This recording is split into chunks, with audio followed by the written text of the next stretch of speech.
Mesmo no mundo keynesiano, existem vários empecilhos ao funcionamento da política monetária. O primeiro se refere à preferência pela liquidez. Se a taxa de juros for muito baixa, como nos Estados Unidos hoje é praticamente zero, ou no Japão há muitos anos é praticamente zero, não adianta dar mais liquidez, porque a taxa de juros não vai cair. Muito bem, mas se a política monetária não funciona, é preciso que o governo gaste para completar a falta de demanda agregada. É preciso o governo preencher a falta de demanda agregada que o setor privado produziu em nível insuficiente. Ele tem que gerar um déficit. Ele tem que introduzir no fluxo de demanda agregada, tem que fazer um G maior do que ele arrecada das famílias, como T, impostos. A frase do Keynes é, mesmo que ele gaste, que ele contrate 100 trabalhadores para abrir buracos e 100 trabalhadores para fechar buracos. Os mesmos buracos abertos pelos primeiros. Essa é a proposta keynesiana. Aí, ele chutou o pau da barraca quando disse isso, certo? O multiplicador de gastos do governo, ele entra diretamente na renda. Se o governo constrói uma barragem, para construir a barragem ele precisa comprar cimento e os trabalhadores da barragem vão gastar 80% do que ganharem em consumo. Isso gera demanda de bens de consumo em geral. As empresas que vendem mais bens de consumo deixam de gastar 20% e gastam 80%, gera uma outra rodada de demanda e assim por diante, de forma que no final, R$100 de gasto gera uma parcela, um número infinito de parcelas de gastos adicionais. Mas é um número infinito de parcelas cada vez menores e a soma disso é a soma de uma PG com razão menor que 1. Essa razão é a propensão marginal a poupar. Certo? Lembraram? Se não lembraram, tem que lembrar. Quando, ao invés de fazer gasto, ele reduz impostos, o multiplicador é um pouco menor. Isso é um detalhe matemático que vocês, economistas, têm que saber. Porque ele reduz, aumenta a renda disponível do consumidor. Quando ele aumenta a renda em 100, o consumidor aumenta o consumo apenas uma fração de 100. Então, o primeiro impacto não é 100, é menor do que 100. Certo? E, portanto, o multiplicador é menor. E aí chegamos à curiosidade do teorema do orçamento equilibrado. Quem é que lembra o que é isso? Se o governo gastar 100 e arrecadar mais 100 no modelo linear, quer dizer, consumo é uma função linear da renda, a renda aumenta 100, mesmo assim. Porque o impacto do multiplicador de gastos é 100, o impacto do multiplicador de impostos é menor do que 100. Somando os dois, dá um impacto de 100. Não é impacto nulo. Certo? Portanto, se a política monetária não funciona, ou porque a preferência pela liquidez não deixa a taxa de juros cair, ou porque os investimentos são insensíveis à taxa de juros. Os investimentos são a variável crítica de uma economia próspera. Uma economia próspera é uma economia que poupa, ou seja, que recebe 100 e não devolve para a demanda agregada 100, devolve 80, gasta só 80. É preciso que haja alguém que queira gastar a diferença. Esse alguém são as empresas com investimento, que nós supomos que seja a taxa de juros. Mas o nível de demanda agregada depende basicamente dos investimentos. São os investimentos que oscilam. A otimismo, vão investir mais. A pessimismo, vão investir menos. Dependem também da taxa de juros, mas dependem do que o Keynes chamou em português, espíritos animais. Que ficou bonito em português, mas é uma tradução incorreta. Em inglês, animal spirits humores de animais, bilis, sangue, sabe a medicina antiga que atribuía à nossa saúde a presença desequilibrada desses humores, o sangue, a bilis, sei lá mais o quê. Então, um sujeito sanguíneo, tauríneo é um cara nervoso, um sujeito amarelado é melancólico. Isso em inglês se chama humors. Em português também, os humores. Então, humores animais, dos animal spirits. Depende, o que ele está dizendo, de uma coisa que não é econômica. Depende de uma irracionalidade. Se os investimentos estão baixos, talvez, abaixando a taxa de juros, os investimentos aumentem e aumentem a demanda agregada. Mas é pouco provável. Mais uma razão para compensar a falta de demanda agregada com os gastos do governo. Com os gastos do governo. Essa é a tese keynesiana.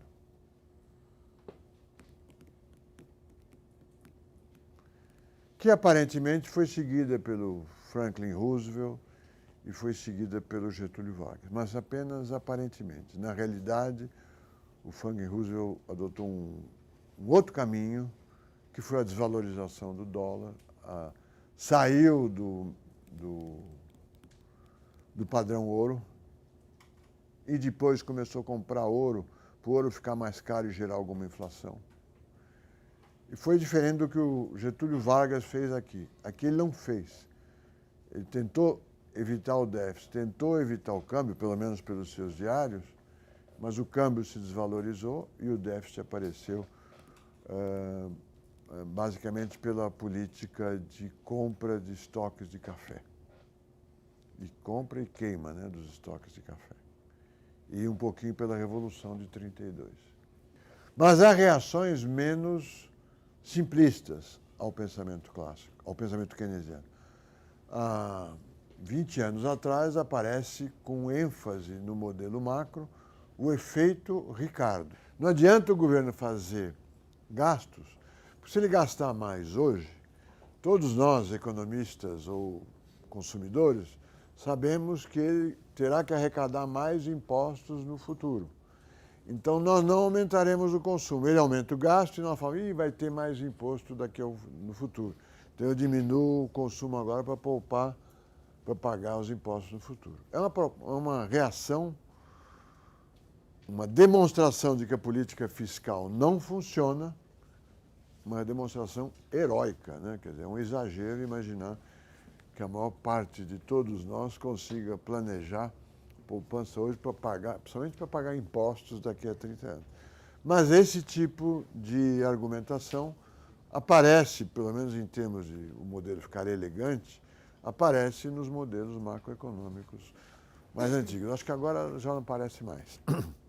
Então, os clássicos estão sempre tentando rebater o que o Keynes disse. A política monetária não funciona porque há as expectativas, não funciona porque os trabalhadores não se iludem, mesmo que eles se iludam no curto prazo, logo eles aprendem e pedem correção salarial e a situação volta ao anterior.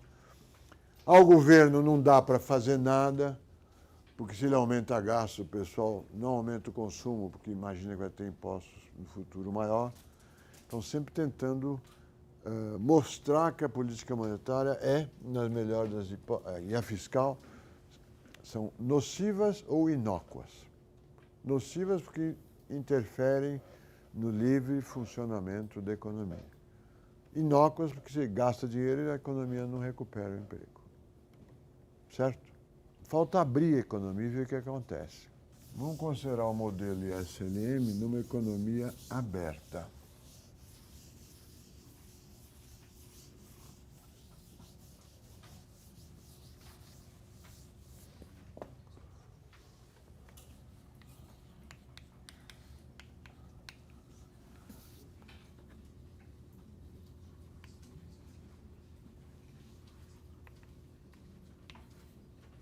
Numa economia aberta, nós temos que estudar duas situações. A, taxas cambiais fixas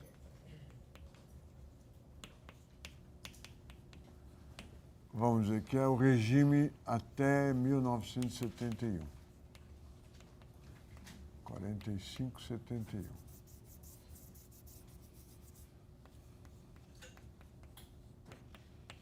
Ou taxas cambiais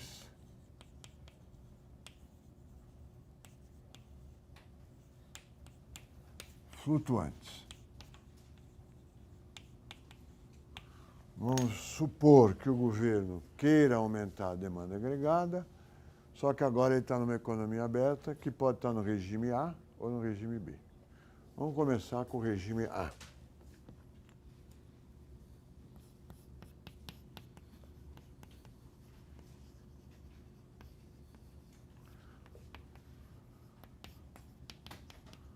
A proposta de taxas cambiais fixas é uma proposta do Ricardo, do Hilm, é uma proposta que vem do regime de padrão ouro. Cada moeda representa uma determinada quantidade de ouro, fixa essa representação. Então, $1 vale, sei lá, 1 grama de ouro, R$1 vale meia grama de ouro. Então, a taxa de câmbio real-dólar é R$2 para comprar $1. Por que propunham isso? Propunham isso porque a moeda, em primeiro lugar, é um instrumento soberano de cada nação. É uma instituição pública nacional. E a questão é como realizar trocas entre nações soberanas. Como é que eu comparo a minha moeda com a moeda do outro país? Com o regime de padrão ouro, essa comparação seria fixa. $1, R$2, 1 libra, $2 e assim por diante. E essa rigidez seria garantida pelo ouro. Mesmo sem o ouro, nós podemos ter um regime de taxas cambiais fixas. E a vantagem proposta pelos clássicos é que facilita o comércio internacional. Eu vendo café, que tem oscilações de preço para a Europa, mas eu sei que R$1 valerá sempre X francos, ou Y libras. Então, se as taxas de conversão são constantes, é como se nós tivéssemos uma moeda, se fossem constantes, e todo mundo acreditasse que elas permanecessem constantes, é como se nós tivéssemos uma moeda única para o mundo inteiro. Muito bem. Como é que funcionaria a política monetária no regime de taxas cambiais fixas? No regime de taxas cambiais fixas, o Banco Central compra e vende qualquer quantidade de dólares a um preço fixo em reais. Então, ele precisa ter reservas, ele precisa ter muita reserva. Para todo mundo que quiser comprar dólar, ele fala, está aqui R$1 é $1. Todo mundo que quiser vender dólar para ele, ele compra a R$1. É assim que você faz o preço de uma mercadoria qualquer. Então, ele resolve, nesse regime de taxas cambiais fixas, ele resolve fazer uma operação de open market. Ele compra, ele quer expandir a demanda agregada, ele compra títulos públicos e amplia a base.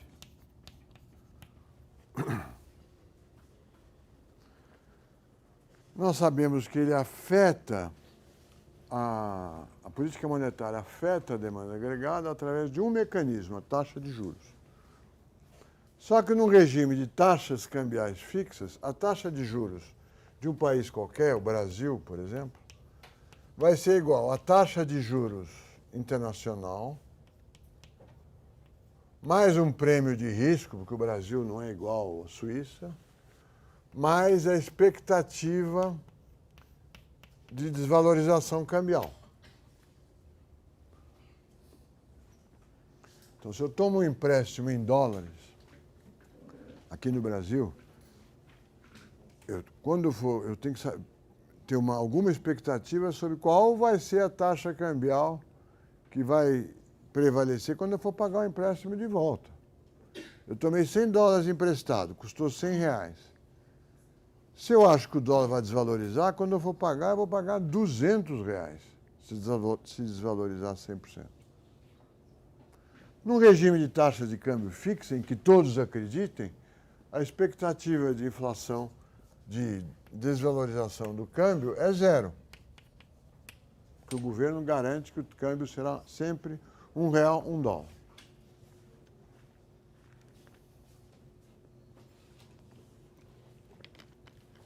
Bom, ele amplia a oferta de meios de pagamento. A taxa de juros cai.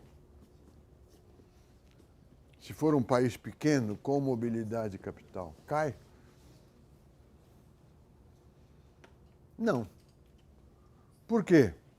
A taxa de juros aqui passa a ser, digamos, era 10%, passa a ser 8% ao ano. Vamos dizer que essa soma aqui, vamos supor, é 6% ao ano. A taxa de juros internacional para o Brasil é 6% ao ano. E aqui é 6% ao ano. O governo faz política monetária, tenta abaixar esta taxa. Se ele abaixá-la para 5% ao ano, o que vai acontecer? Num país pequeno, que ele não afeta a taxa de juros internacional, e onde se pode comprar e vender dólares com liberdade. O que acontece? Você vai aplicar no exterior e não no Brasil. Você vai ao Banco Central e fala, olha, eu quero comprar dólares, porque se eu comprar dólares, eu mando para o exterior e aplico 6% ao ano. Aqui vocês estão pagando 5%. Ele vai fazer, todos vão fazer isso, é uma tendência para que aplicar no exterior. O que vai acontecer com as reservas do Banco Central? Vão cair. Caindo as reservas, o que o governo fez com a mão, com a outra é desfeito. Eu vou mostrar aqui, no balancete do Banco Central. Banco Central, no balancete dele, no ativo, passivo. No ativo tem reservas em dólar, vamos pôr aqui em moeda estrangeira, títulos públicos e redesconto. E aqui a base monetária, papel, moeda em circulação. Passivo igual ativo. Ele resolve comprar títulos públicos e amplia a base monetária, amplia o passivo. Quando ele faz isso, a taxa de juros do Brasil vai de 6 para 5. E está garantido que o câmbio não muda. Se aqui está 5 e lá fora está 6, eu mando o dinheiro para o exterior. Quando eu mando dinheiro, como é que eu mando o dinheiro para o exterior? Eu vou trocar meus reais por dólares. E quando eu entrego reais para o Banco Central, a base monetária se contrai. O que ele tentou fazer foi desfeito pela remessa de dólares para o exterior. Quando eu vou comprar dólar, eu diminuo a base. Porque eu entrego papel, moeda em circulação. O Sayad, eu entrego papel, moeda de poder público ou depósito. Os bancos usam as suas reservas. Os dois juntos é o papel, moeda de circulação. Eu reduzo isso e reduzo o passivo do Banco Central, as reservas. Então, a política monetária foi desfeita por uma arbitragem. A política monetária se torna ineficaz. Ela não produz efeitos.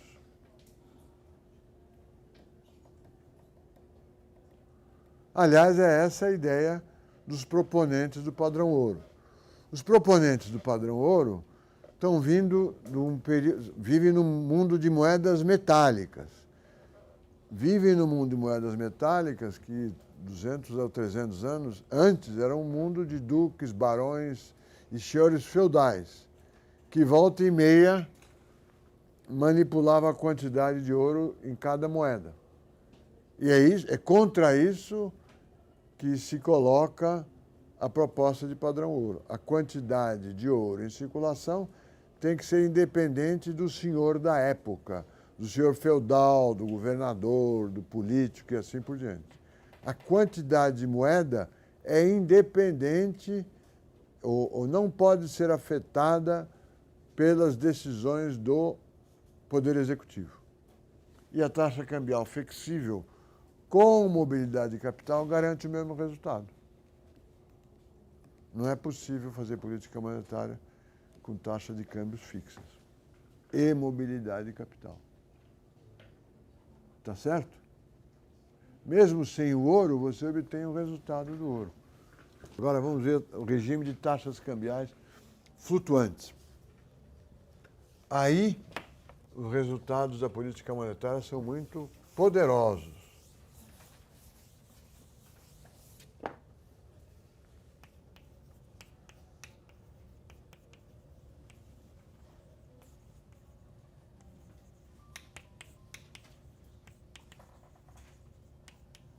O governo amplia a base, comprando títulos públicos. A taxa de juros cai. Quando a taxa de juros cai, a taxa de juros internacional continua constante. A taxa de juros do Brasil é igual à taxa de juros internacional, mais o risco Brasil, mais a expectativa de desvalorização. Essa daqui cai. Quando cai, você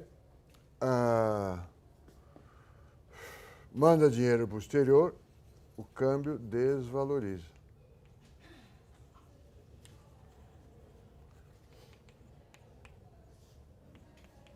Você começa a comprar dólares para mandar para o exterior. Tá certo?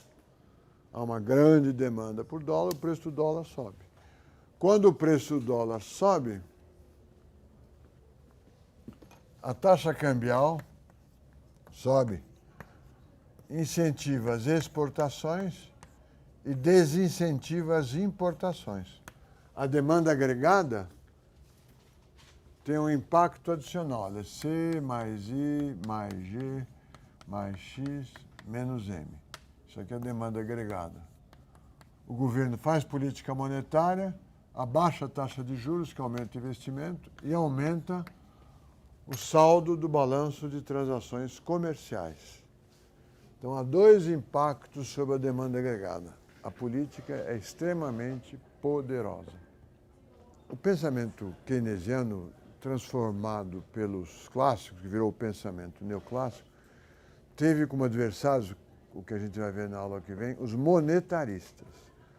Os monetaristas, particularmente o Harry Johnson, monetaristas eram principalmente professores da Universidade de Chicago. O mais conhecido deles é o Milton Friedman. Os monetaristas fizeram a seguinte crítica ao Keynes. Você fez um modelo complicado, complexo, o modelo ISLM, para explicar a recessão e a depressão inglesa e americana nos anos 30, mas a resposta básica, a coisa mais importante, era a taxa cambial, que na época estava errada, estava sobrevalorizada. Como você considerou uma economia fechada, você não levou em conta os efeitos de uma desvalorização cambial. Quer dizer, o Keynes já estava morto, né? O Harry Johnson está falando a posteriori. Olhando esses resultados, eu diria que o Harry Johnson tem razão.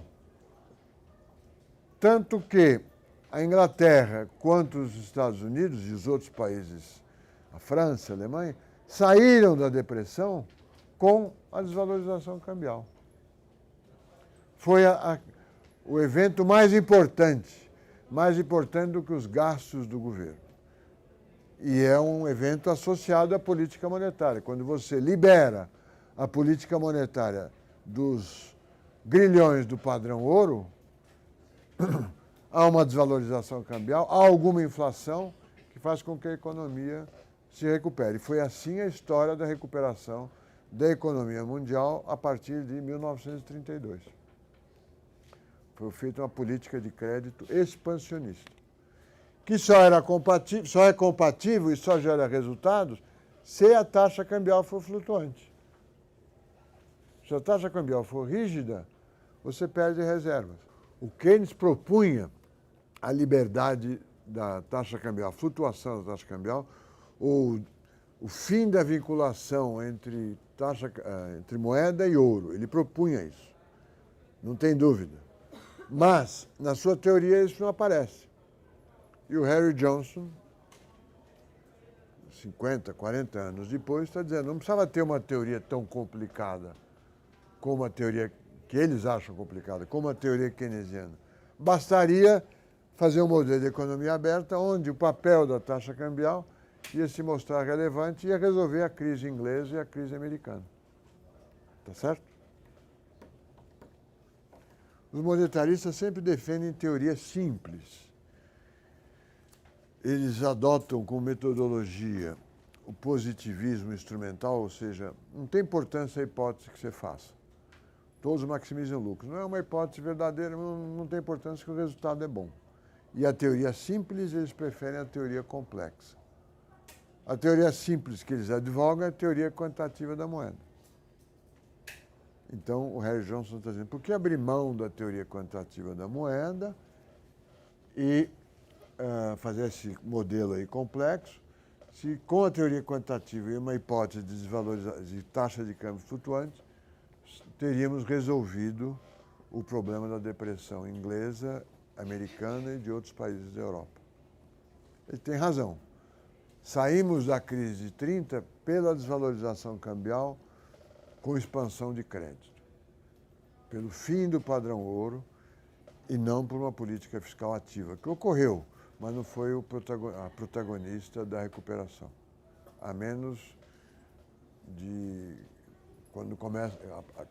Ela só é importante em 1939, quando começam os gastos necessários ao início da Segunda Grande Guerra Mundial.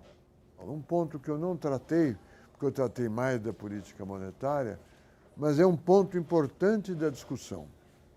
No modelo keynesiano e nos modelos macro que nós usamos até hoje, a poupança é uma função da renda e um pouquinho da taxa de juros, mas ela é principalmente uma função da renda.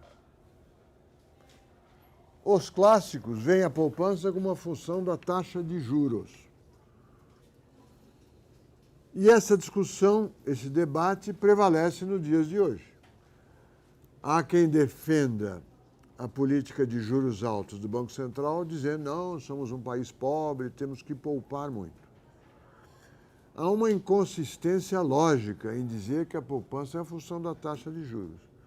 Porque a taxa de juros, mesmo que seja a taxa de juros média de toda a economia, ela indica aonde você vai colocar a sua poupança, mas não quanto você vai poupar.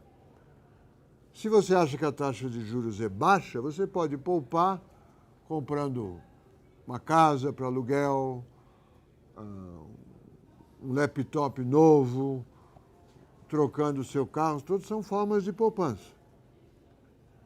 Mas o pensamento clássico insiste que a taxa de juros é a variável que determina a poupança. Essa discussão está viva hoje. Se quiser saber se o economista é conservador, você pergunta, é bom aumentar a taxa de juros? Ele fala, é bom porque as pessoas poupam mais. Não é uma hipótese nem lógica do ponto de vista teórico, nem realista do ponto de vista da realidade econômica. Pergunta, será que o Bill Gates ou, como é que chama o cara do Facebook, Mark o quê? Zuckerberg, pouparão mais se a taxa de juros aumentar? Ou o Ike Batista, se vocês quiserem? Ou pouparão menos? Eu acho que eles são insensíveis nas decisões de poupança sobre a taxa de juros. Eles não conseguem consumir mais, tá certo? Por causa da taxa de juros. Agora, a maior parte da população brasileira que ganha R$2.000 por mês, talvez menos, a maior parte ganha menos do que isso. Será que ela vai começar a poupar porque a taxa de juros aumentou? Ou vai poupar menos porque a taxa de juros diminuiu? Eu acho que ela não é sensível porque está no limite da sua possibilidade, primeiro. E segundo, agora voltando para o ponto de vista teórico, se ela achar que ela precisa poupar para a sua velhice, ela não precisa pensar na taxa de juros. Ela pode comprar uma casa, ela pode comprar um carro, ela pode comprar uma máquina de costura. A taxa de juros não indica o nível de poupança, mas aonde você colocará a sua poupança. Mas essa é uma discussão infindável. A liberalização financeira que ocorre no mundo a partir de 1980, não, os bancos têm que ser livres e tal, e a taxa de juros livre, usava como argumento, pouco pesado teoricamente, mas usado frequentemente, que com taxa de juros altas nós pouparíamos mais. Certo? Esse é um item importante na discussão entre Keynes e os seus adversários.